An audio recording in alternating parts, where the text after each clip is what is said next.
po yan, ganyan. Ay, at ito iikot rin natin. Yan.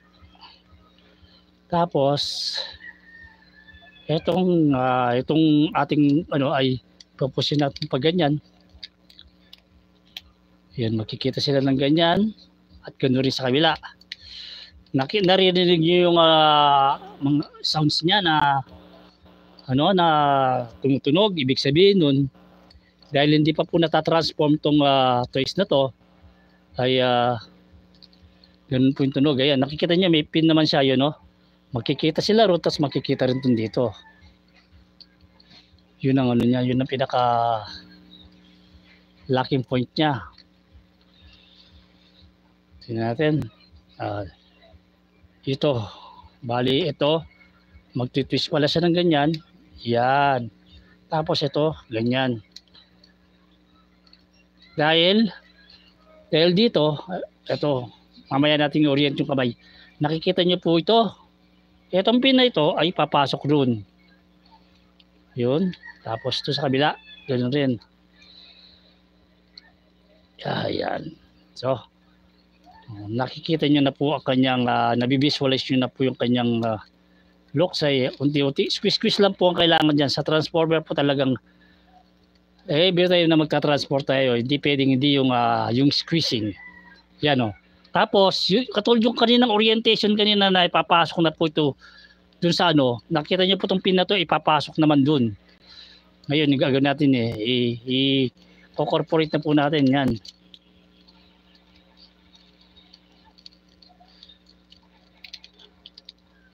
Bago natin i-adjust natin yan. Kailangan pantay na pantay para pagka pumasok po sila ay pantay na pantay rin.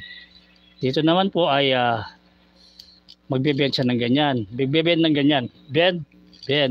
Kasi yung port na to ay papasok dun. Same pa rin yung gagawin sa kabila. Yun, nakita nyo, narinig yung tumunog. Ganun rin yun. Yung port, yung pin dun, ay papasok dun sa cavity na yun. Kung nakita nyo po, yun. So, ang kulang na lang yan ay ito. Nakikita nyo yan, yung pin na yan, ipapasok ron. Yan. Ito yung ganoon rin sa kabila. Sa kabila, yan Yan. Yung itong pinaka-petla niyan, ipapasok dun. Para makita nyo, gaganyan natin na yun, Yun. Ipapantay natin. Kailangan nakapantay po yan. Kailangan hatakin natin para magpantay kasi ayun, should be aligned. Sabi nga naman nila, yan. Sabi din, use your squeezing power. Squeeze. Tapos ang pinaka last part po ay itong kanyang hands. Ikot lang natin ng ganyan. Ganyan, para hindi naman ganong parang pagka ganyan lang yung kamay nila, yan.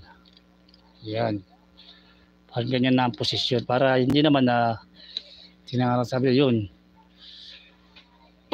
So, ngayon nakita nyo na po yung kanyang transformation na halos parehas buo ang transformation niya doon sa isa.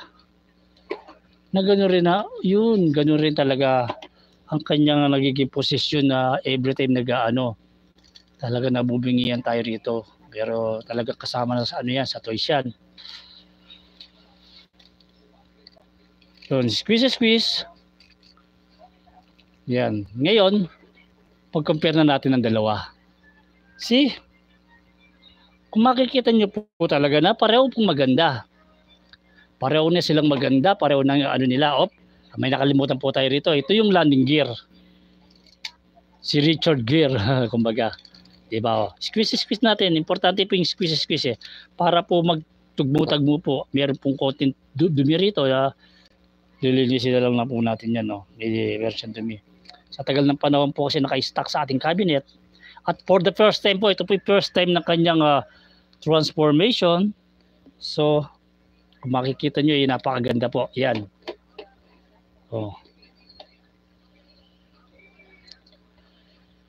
Yan ang kanyang